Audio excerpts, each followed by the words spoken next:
Kata Imam Syafi'i, ziarah ke makam Imam Syiah ini adalah obat yang paling mujarab.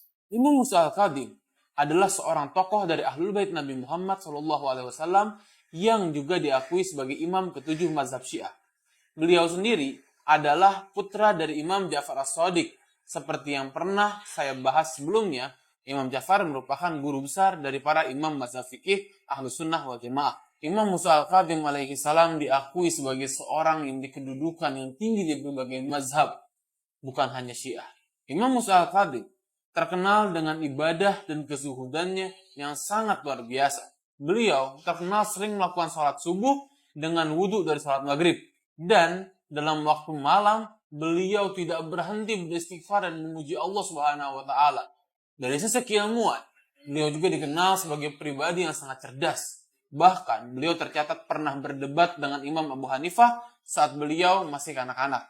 Selain itu, beliau juga dikenal bisa berbagai macam bahasa, seperti bahasa Persia, India, bahkan bahasa yang asing seperti bahasa Cina.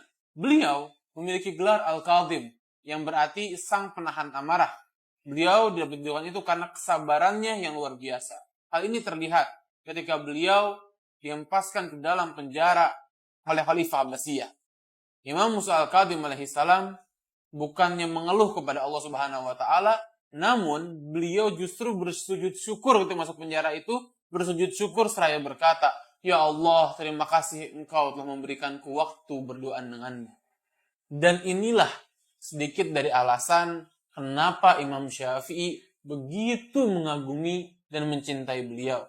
Dan tercatat oleh Syekh Ad-Damiri, seorang peneliti sekaligus ulama mazhab Syafi'i yang meriwayatkan bahwa Imam Syafi'i pernah berkata bahwa makamnya Musa bin Ja'far Al-Kadhim adalah at-tiryakul mujarrab atau obat yang mujarab. Dan hal ini dipertegas oleh Allamah Abdul Haq Ad-Dahlawi, seorang ulama Ahlus Sunnah yang mencatat dalam kitabnya bahwa Imam Syafi'i pernah mengatakan makam Musa Al-Kadhim adalah at-tiryakul mujarrab li ijabati doa atau obat mujarab untuk terijabahnya doa.